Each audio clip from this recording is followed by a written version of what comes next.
these aren't bad people, it's just a bad system. And so what I'm telling them from a lived experience point of view is really helping them center the work and making sure that they're doing work to better the community, better the outcomes for young people, and to really shift that narrative from young people are bad to young people really do have potential. Hey everybody, I'm Isaiah. I am the social media guy for the Institute for Family, and today we are answering questions from the chat from webinar 2. We have 2 special guests with us today, and we are going to be answering all your little questions from webinar chat 2. Shout out to everybody who joined. We have another one coming up on December 10th. Head to our website and register for that. But I got some important people to introduce. So we have Matt Anderson, who is the director of the Institute for Family. And we also have Bobbi Taylor, the Strengthening Families Coordinator at Nebraska Children and Families Foundation, who is also the community responder for Think of Us. So we're gonna bring them on the screen. How are you guys doing today? Doing good. Yeah, thank you. Thank you guys for coming. So like I said, we are answering questions from the chat. And Bobbi, our audience absolutely loved having you as a featured panelist on the webinar. But we do have some questions for you. Are you ready? I'm ready. Okay. What is your origin story and how did you come to be in this line of work?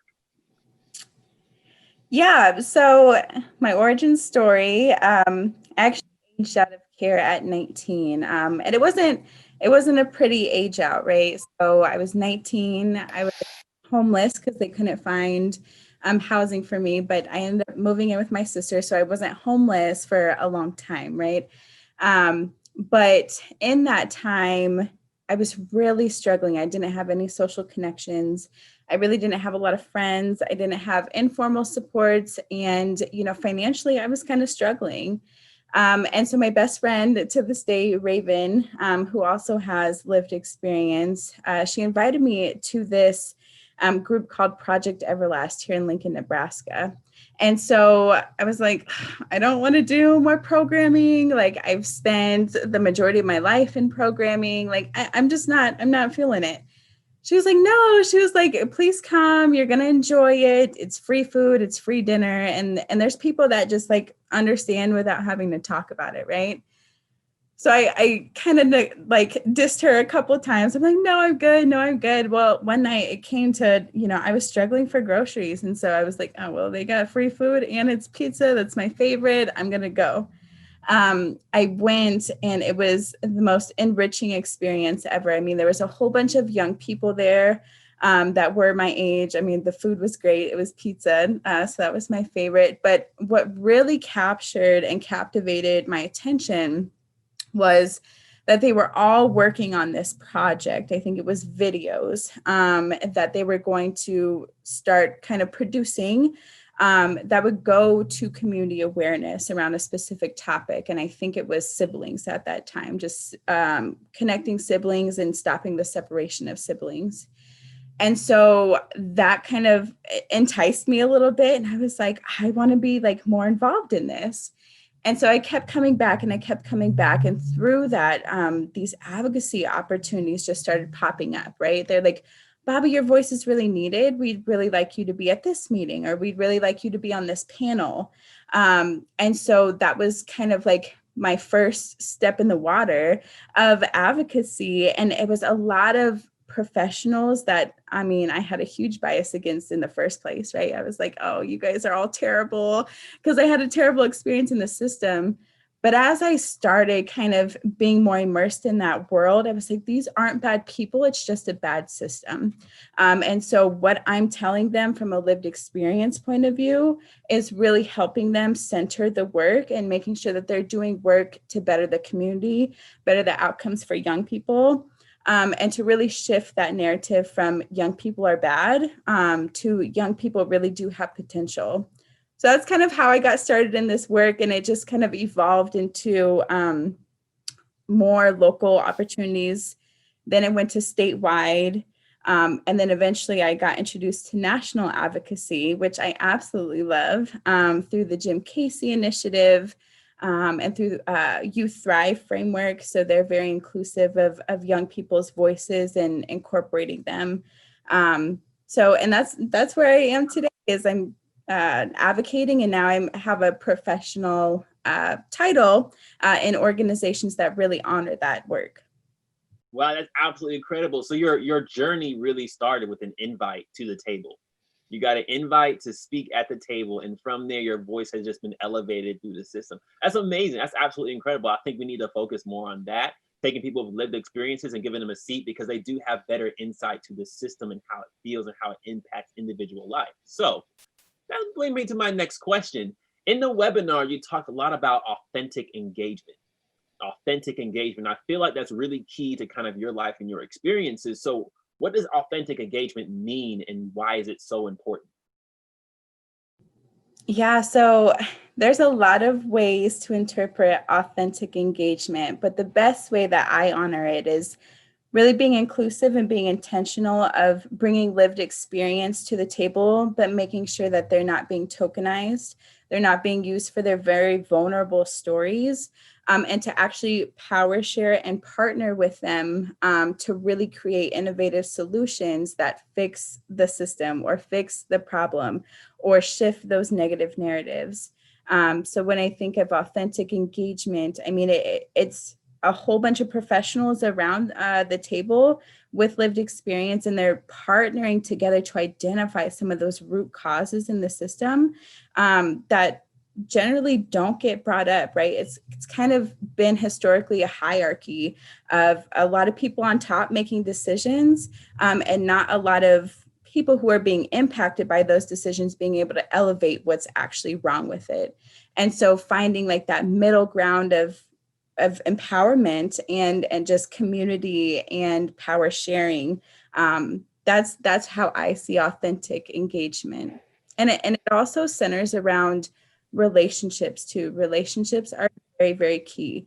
People with lived experience who come to these tables, whether they're parents, foster care, juvenile justice, they're just as important as a business stakeholder or other community stakeholders. They're the ones that are being impacted. And so those relationships need to be formed and honored, just like some other prestigious community stakeholder. Absolutely. Matt, I I think, gotta get yeah, you here on this one, Matt. So I- authentic engagement, what is your take on it? What do you see? yeah, no, totally. Yeah, I mean, I have some thoughts about it, Bobbi, from the perspective of a professional working in the field, and how I've tried to approach it and try to learn and get better along the way, and be interested kind of your take on this. But I was thinking one thing, and then you said relationships, and that just made me kind of shift my mindset a little bit to, you know, the role, as I see it, for authentic engagement, or the power of it, extends so much beyond the storytelling, right? Stories are incredibly important and impactful in all kinds of fields and work, and but if we limit it to that, we're doing everybody a disservice, and in some ways, I think we're even dishonoring the person telling the story. If we just say, okay, there's that story, and then we'll move on to our work at hand, and maybe we feel a little bit more compelled because of that story. I'm not sure if that's authentic engagement, right? But we do a lot of that in our work. And, so what I've tried to think about is this, like, I think about it as integrated practice. That's the term that I use as a social worker. And what all I mean by that is starting with listening, right? So it's my job to listen to the people that I work with. So when I was doing independent living work, it's my job to listen to the youth that I was working with who are aging out of care. But it's not good enough to just listen, right? I had to trust what I was hearing, right? And recognize that everybody's truth is important and valid and needs to be understood and taken into consideration. And it's not my job to like defend against, anything or argue against or, discredit that person's truth, right? Even if I think objectively there's some other story to it, it's like, well, yeah, but that's Rafe's story, for example, right? Or Cody, who I worked with, and his truth matters, and I need to trust his truth, right? And what he has to tell me and teach me. But then it's the next step that I think makes the difference, at least from my experience, which is an act with step, right? So I can listen and learn something. I can also listen and learn and really trust the truth of that person's experience. And then I can say, okay, what do we need to do together? Right? What's the work in front of us that we can do together to find a way to make whatever situation better, to solve whatever problem that we're dealing with? And then to me, that's where you get into some authentic power sharing kind of opportunities, right? Where it's not like, okay, you came to the table, shared your point of view, you left, and then we went off and tried to fix something. We were in it together. We were figuring it out together. And, anyway, that's kind of how I think about this. And it's challenging work, to work this way. But I think in the nature of what we're trying to accomplish, I think it's important. Yeah, so I just want to kind of respond to your response, because I think I have a little bit of transparent insight to your response, right? And when young people, so this is my experience when I was in the system, right? I felt like I had to frame whatever ask or need that I was asking for in a way of justifying what I needed. Like, if that makes any sense, right? Like, I had to justify it and I had to tailor my response to get what I needed. But it wasn't always true, right? It wasn't always the truth. It was just me trying to get what I needed. And I see it all over the place, right? When families come and they say, I need help with rent, they can't say, we overspent on this, right? Like, we weren't smart with managing our money, and we might have spent a little over on our phone budget, or we may have went to the casino just to have a good time and we overspent, and now they're short on rent. And so they have to frame it in a way that's like kind of lying a little bit to get the help that they need, right? And it's not recognizing that they're not managing their money correctly. It's just they need help because they're so limited with the funds that they have. And so I take that back to my system experience. But what happened when I left the system and I began to advocate was that the system did not have any control over me anymore, and I could be completely transparent with the needs that I needed back then, and I could really lay it out in the way that I didn't have to frame it like, oh, poor me, right? Like, it was just like, you guys aren't providing the right services for me and my family, and this is what we really need. So I just want to take it back to that of, I feel like families and communities are just so forced to frame things in a needy way instead of just telling it how it is, and the system trusting that they know best on how to spend their money, or they know best where these services are going to go. Wow, man, I've never really thought of it that way. And that's such a key insight to where communication is important. And if you're authentic, I can authentically tell you this is what actually happened. But yeah, I think that's just such an eye opener for me. I didn't see that. So thank you for that insight. I also want to ask you, in the webinar, you mentioned a lot about this magic sauce, this kind of layers that we need to be looking at. Could you kind of recap on that? Everybody in the chat was like, that's amazing. Like, that's the magic sauce we need to take away from this. So can you just recap for us, what is the magic sauce? Yeah, so I think I called it the secret sauce, and I think the way I framed it was, the mayo is the system, right? That's usually a base to a lot of sauce, and then you add a little bit of other sauce, right? Mustard, which could be community services, a little bit of ketchup, which is the local departments. But it's something about that special seasoning, right, that just transforms the entire sauce, and it just makes the dish even better. And that's what I think lived experiences when we're trying to create better systems is they're the secret sauce. They're the ones that are being impacted by these systems, and they're the voices that need to be heard to be able to transform the entire system. And so that's kind of how I framed it, because that really is what it is. And I love how Sandra was it shouldn't be a secret. It really shouldn't, right? But unfortunately, sometimes in some places, it still is a secret sauce.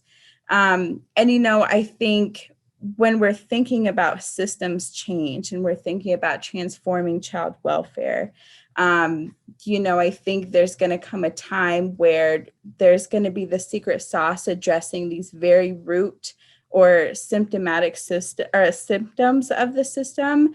And there's going to need to be an authentic partner of professional capacity that understand funding streams. They understand the other pieces of the system that a lived experience person may not be familiar with. And that partnership is really going to be able to transform the whole system, because they are partnering to say, back to that experience that I shared, housing, right? These are the symptoms, but it's really the root cause of there's not enough funding to help it. And so when they partner, they're going to be able to lift that up and transform the entire system for not only people who are experiencing it, but also people who are working in these systems day and night to try and do better by communities. I hope I answered your question. Yeah, so it makes a ton of sense to me, and it reminds me of a conversation I had actually earlier today. And it was, the context of the conversation was about the power of story. So I kind of want to come back to that again. But I was thinking about it in the context of like me as an advocate, which sometimes I'm in that role. And it's about, maybe policy change at some level. And, me as an advocate, the reach that I have is very short, or the potential for me to have impact is pretty small at the end of the day, I think.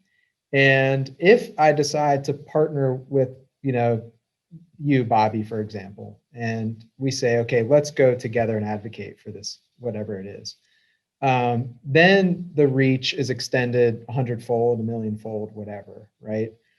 And so from a kind of a strategic point of view, this idea of like understanding the kicker in the sauce, the secret in the sauce is really, really important to be effective. And so I think that's a lesson that at least I learned pretty early on as a social worker and as somebody that wanted to advocate, that I was never, like, I've just never been satisfied with status quo. It's always about, what are we going to do different? What are we going to do better? There's unlimited opportunity to make whatever it is better, into the future. So that was something that I learned that was effective. But then I think the power sharing kind of authenticity issue comes in too, in a different way of like, so Bobbi, do you and I go together to advocate on something and it's like my agenda, and then you're there to kind of back it up and put your story behind it?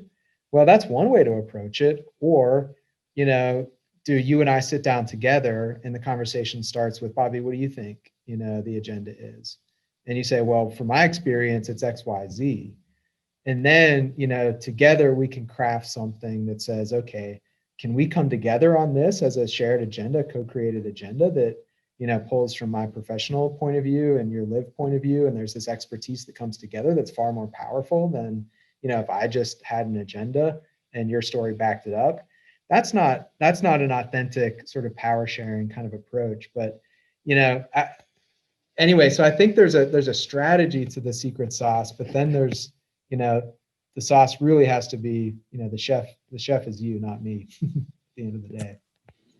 Yeah, so I just want to share this really cool experience that I had that really kind of goes into how the secret sauce or lived experience people can have ownership of movement or a change that needs to happen. And so back in the beginning of 2019, I was invited to a pregnant and parenting citizen review panel.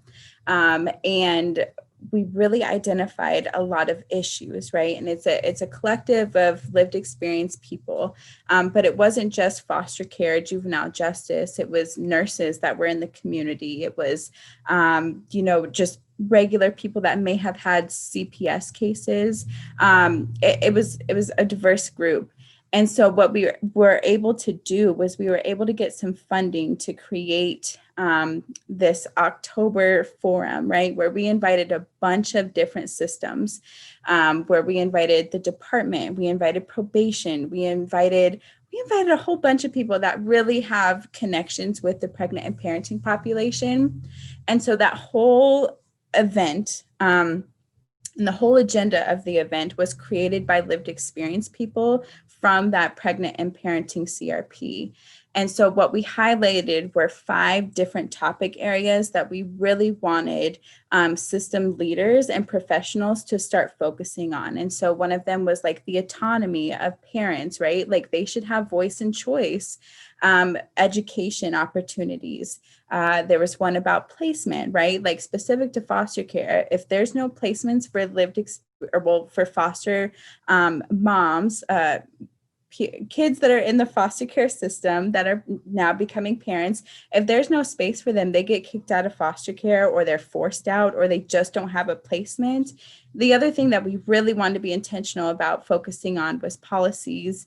And the last thing was fathers. Pregnant and parenting does not just mean moms, it also means fathers as well. And so we really wanted to be intentional about the barriers that fathers were facing, right? Like whether those were legal challenges, whether that was the ability to pay child support and still survive, whether that was co-parenting relationships. There's a plethora of things that fathers experience as well. And so these partners came, and it was like 2 hours. And I remember I was so sick. And we also had legislators there, right? We had senators, and everyone was so captivated by everything that young people and lived experience people were bringing to the table. And they left there feeling good. They left there feeling energetic.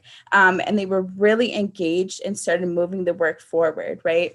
And so that's just one example of how lived experience can really lead the work, and they can take ownership of the work and really be in partnership with partners in the community to make those big changes that need to happen.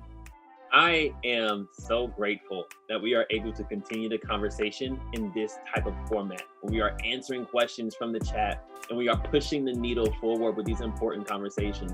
And to everybody viewing, you can still be a part of the conversation. Did Bobbi say something that resonated with you? Did Matt say something that impacted you? Let us know down below in the comments. I'm going to be looking for you. I'm going to be reading them because we want to continue to push the conversation forward.